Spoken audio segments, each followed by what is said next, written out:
Or not. So welcome. I thought I'd do something a little bit different today. I'm doing streams every day until I get to 1,000.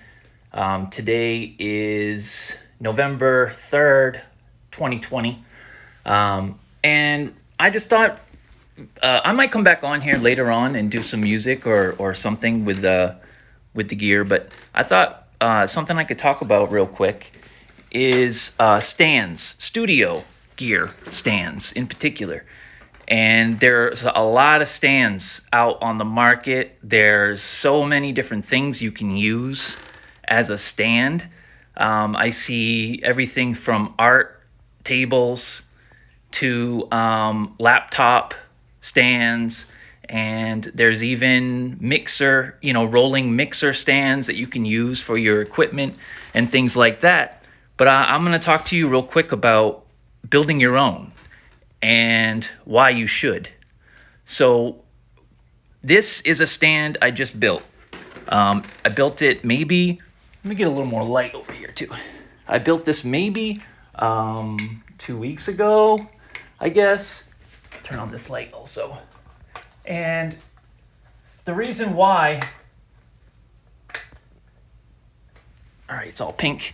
The reason why I want to build my own stands is because, well, first of all, I'm a big guy.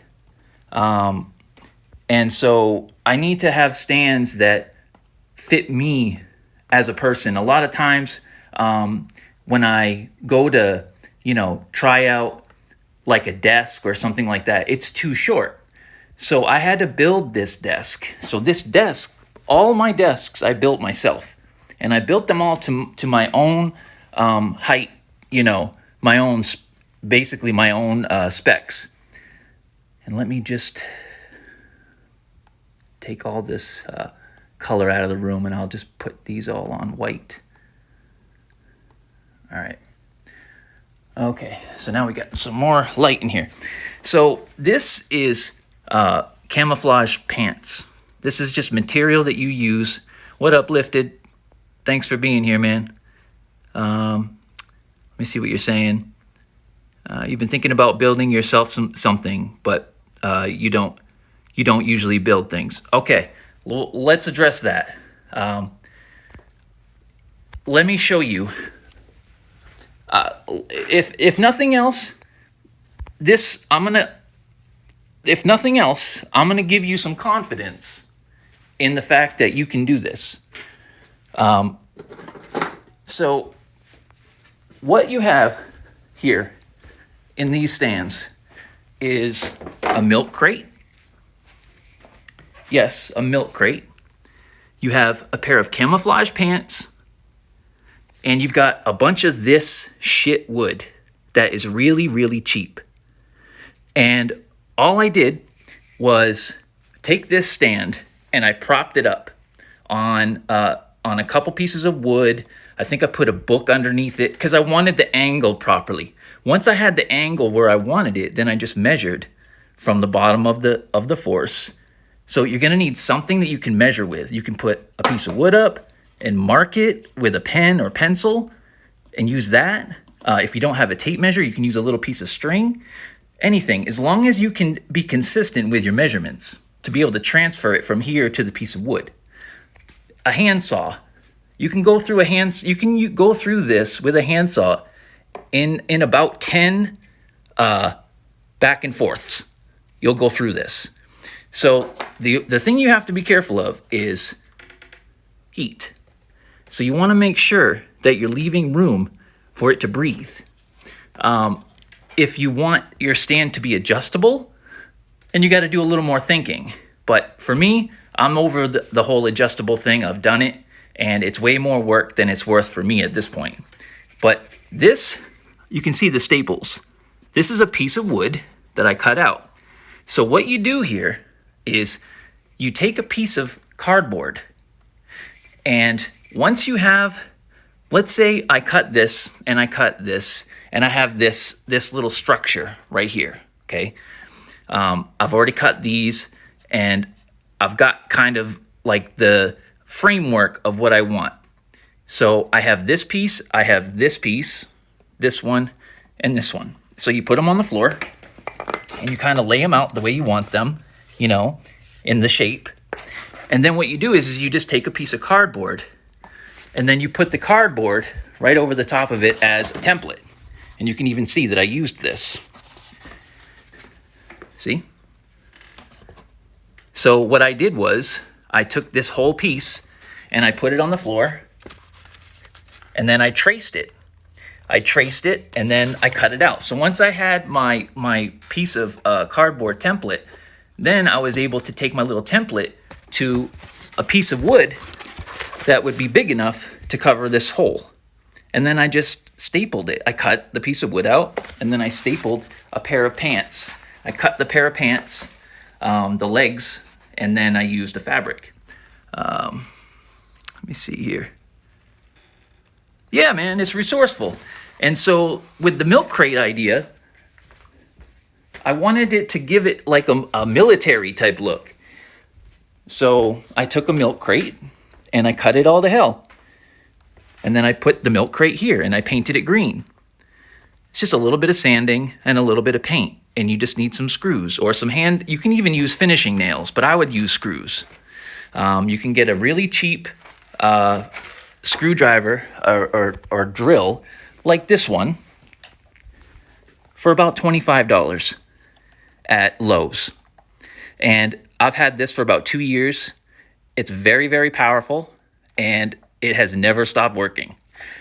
Very inexpensive, for what you get. So you want to have a stand that fits your particular, the way you sit.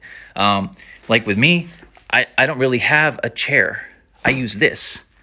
This is from my drums. So I move this around the studio when I'm in here. So for me, I want to be at about 34 inches. Now, most desks, like you buy a desk, and it's going to be somewhere between 26 and 32 inches, most likely. It's not tall enough for me. So I got long legs. I'm a tall guy. I need to have my stuff way up higher, a couple inches higher.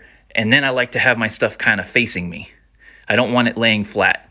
Also, there's another added bonus when you start building your own stuff. You get to start saving space. So now, when I have this, check it out. I push this back. Get this back up on the thing because I think it fell off. So I push this back. Now look, where my force was sitting here at one point, now it's up here, and now I got all this space. And I thought it out so that I actually built onto the back of the desk that I built a bracket to hold my rack Mio 10, my MIDI, it's just a MIDI, big ass MIDI hub. But I screwed that into here, and I made this height, this top cross member, so that this could keep it from falling off the back. So now I have all this usable space. At one point in time, I didn't even have the milk crate, so all this was open, and I was actually running my deluge down here and running the cables underneath. So you get a lot of flexibility when you get your stuff up off your desk. In your situation, Lifted, because I know you and I know your situation, I would build something that's attached to the wall. I know you probably don't want to put holes in the wall, but it doesn't mean you have to put holes in the wall because you have a desk there. So you could actually do what I did and build, you could screw something to the back of your desk that goes up that you could attach something to that comes out. So there's lots of ways you can create more space for yourself. Now this little thing is junk, but it works. And look what it is. Do you recognize what this is? This is the back of a chair. This is a wooden chair, the back of a wooden chair. So you know how on a wooden chair you got those braces that come up on the back? That's what this is. I don't think I have any leftover pieces over here I could show you. Oh, wait. Yep, I do. So that's a wooden chair. And this is what it looks like when you're building stuff. This is nothing to be ashamed of. This is creation. So, yeah. So then, you know, you move on down. I built this little rack. So I needed something. I didn't want to buy a Euro rack case. I wanted just to take a couple pieces of wood, painted my little name on it, and it's super simple, but effective. And so now this butts right up against there. I can pull this forward, and I have a lot of gear in a small amount of space. And then look, check it out. I used the same pair of pants, and I built this MPC stand the same way. So if I lift it up, you can kind of see the underside. Very simple stuff. And I built another brace in the back here. You can see that. That's just to keep it from going off the edge again. So you're saving a lot of space. I mean, if this MPC was here, I wouldn't have room for anything else. But since it's not, I can put stuff here. I can actually slide this way back. So yeah, stands are always a good thing. You can find scrap wood pretty much anywhere. And if you can find some scrap wood, you can sand it. A piece of sandpaper costs maybe a couple bucks. Once you sand a piece of crap wood, you will take off those first couple centimeters of old, crap, and you'll get down to the good wood. But sometimes that crap is good. It gives it character. So, let me see. Yeah, man, no problem. Other stands that I've built, other crap stands. I've got this thing that I built. This was just something just to get the 2000 XL in a place where I could actually use it, because when it was sitting here, it's flat. I need the tilt to screen towards me. It just worked out much better. Here's another stand that I built. This was for the Volcas. I've since sold all the Volcas, but I haven't gotten rid of this yet. And this had 8 Volcas in it. So it had 2 Volca mixes, one there, and then all the little Volcas. This took me quite a while to build, but again, really fun. Like, these are like fun things. Yeah, and I still got my sledge up here. I got all kinds of gear on this side of the room that I don't really, I just don't have either the place for it, or I don't care to put it in here right now. I go through phases. All right, other stands. Well, this junk stand right here, this was just a keyboard stand, but I took some wood, and because I didn't have enough of these to do a whole bunch of keyboards, at one point in time, this was my only stand that I had. I didn't have all that other stuff over there. So I took some wood and I made it so that there was 3 levels and I could put all small stuff on there. So that saved me a lot of space, because you can always go up, to the ceiling, but you can't necessarily spread things out. So, yeah. So for stands, that's what I do. I use scrap wood and, just some real loose material. I don't spend a lot of money because, you know what? If the stand doesn't work for me, I can just throw it out.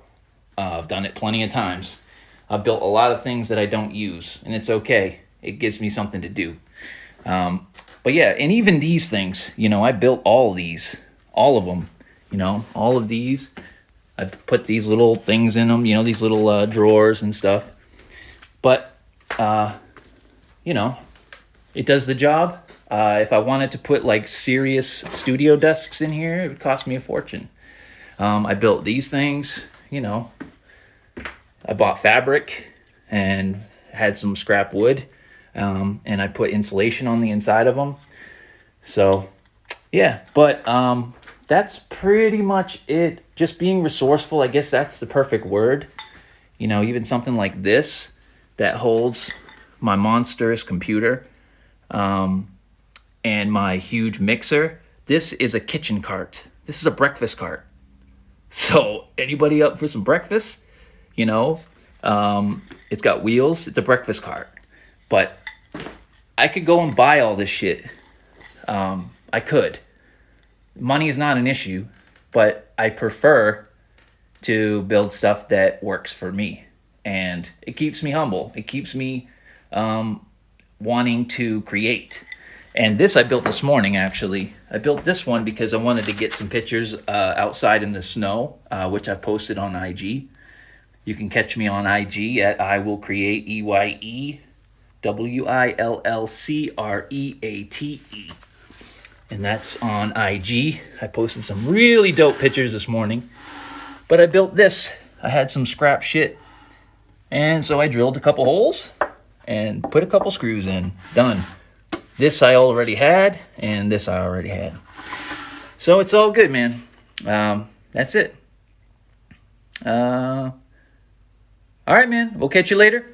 No problem. Anybody else that comes through and thinking about building your own stands for your MPC or for your synth or whatever, and you're just not sure what you'll need, or if it's possible to do with hand tools or whatever, just hit me up. Leave a comment. I'll give you confidence. I'll make sure it gets done. We can connect or whatever if it helps. All right. Peace to the planet. I'll see you guys next time. Might even see you guys later on today. Later.